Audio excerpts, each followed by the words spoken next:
Hi, I'm Mark. This is my November review for Taurus Sun sign and Taurus rising.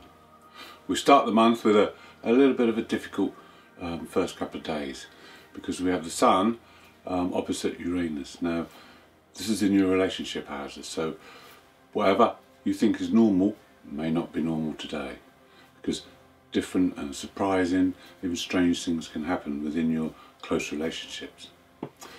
It could be a time when it's exciting, exhilarating, or it could be a time when it's not very happy at all. Depends on what's gone on in the past. The other thing that throws up today is Venus opposite Chiron. Chiron's in your 12th house, so there could be a wound to heal here, connected with your unconscious.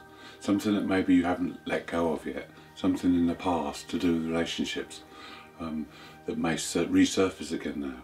So it's a good time to accept it and to let go of it. Also at the start of the month, Mercury's still retrograde. So it's still difficult for business, it's difficult communication, negotiations, all those things. But the good news is, on the 4th, it turns direct. So if you stave off any important decisions or negotiations until the 4th, you'll be doing yourself a good favour. On the 6th, good news. Jupiter and Pluto come together and they're both moving forward. They're in your 9th house. So this is a time when you need to empower yourself. And the secret here for you Taurus is to learn, to absorb.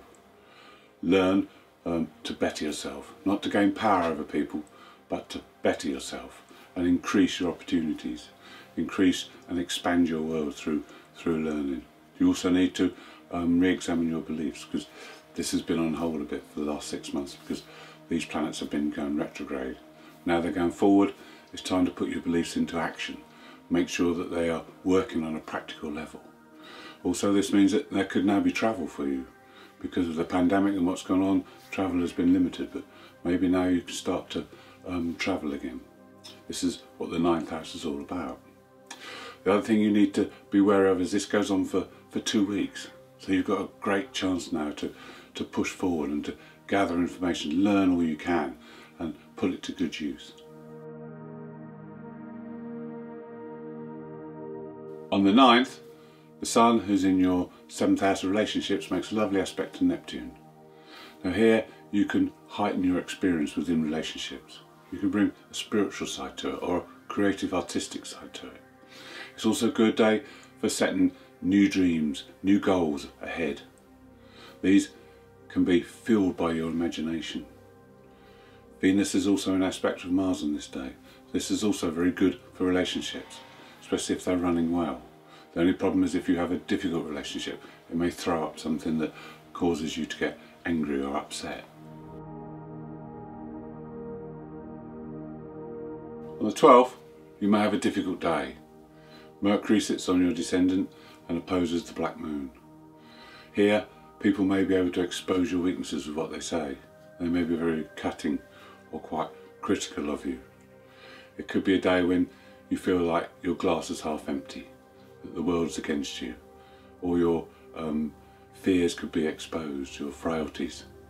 Thing is, not to react, not to go back at them, because you might land yourself in hot water and you'll regret it the next day. So just take it on board, it's only their opinion. Push the negative thoughts away and keep positive, because there's some great days ahead.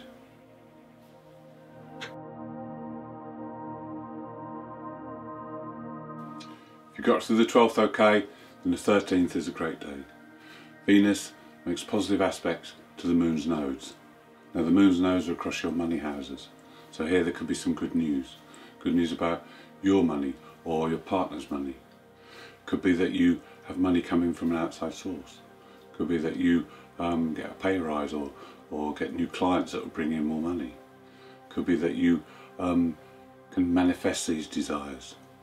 The other good thing on that day is Mars goes direct again. Now, Mars has been retrograde for some time, but now Mars is direct. This is great timing because you've got Pluto and Jupiter both going direct together, and with the Mars energy coming in as well, you can really start to push forward now.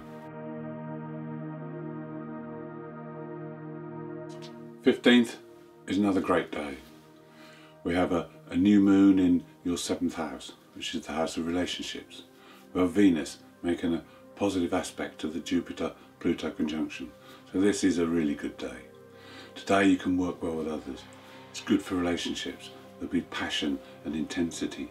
You'll also have vitality as well, and you'll feel like you're in harmony.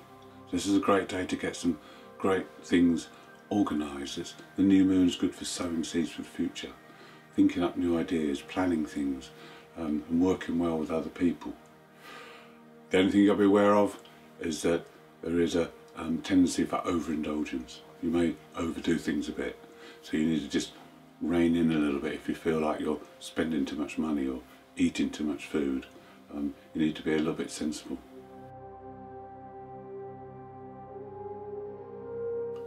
On the 17th, Mercury makes another opposition, this time to Uranus in your 1st house. Now this is a day when your mind's going to be all over the place, very hyperactive, highly stimulated. You might have a job to sleep or concentrate on that day. It's a good day for putting your mind to good use, for trying new things, but it's not a day for making decisions, so don't let people talk you into things. You need to stave that off to the next day, because on the 18th the Sun makes a positive aspect to Saturn and your mind will calm down. You'll be more orderly and you'll be more in control and you'll be able to make decisions then. On the 19th, Venus moves on to your descendant, makes a square to Saturn. So now you have to look at relationships. You have to analyse them, see what value they bring to your life.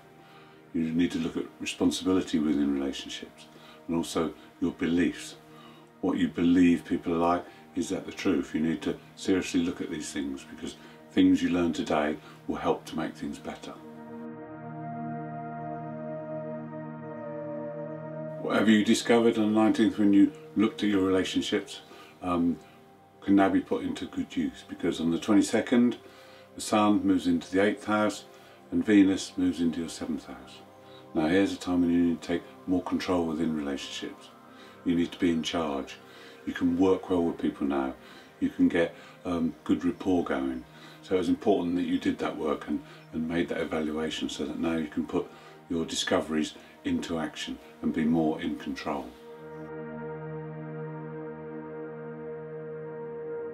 On the 24th, Venus in your 7th house makes an opposition to the black moon. Now these two are like twin souls, they work well together. This is the best contact for the black moon. Mercury in the 7th house makes a positive aspect to Neptune. So this is a day within your relationship that you can fulfill your deepest desires. You can bring your fantasies to life. If you're not in a relationship, it's a day when you may meet someone who's like a twin soul. Someone who's very much like-minded and has the same desires as you have. On the 26th and 27th, there are unresolved issues that may surface. On the 26th, it could be something that's emotionally sensitive, something from the past that could surface. You need to heal this, you need to accept this and heal it. And on the 27th, there could be an unresolved issue within relationships that comes up. This could be sudden and unexpected. So again, you need to deal with this and heal the issue. On the last day of November, there's a full moon and it's a lunar eclipse and it's across your money houses. So this may bring up issues of shared resources, of freedom versus dependency. Could be issues here about emotional and financial security. So these are things you need to look at. You need to adapt, you need to make changes, and there may be some things you need to let go of so that you can make these changes. Thank you for watching. I hope you've enjoyed the video.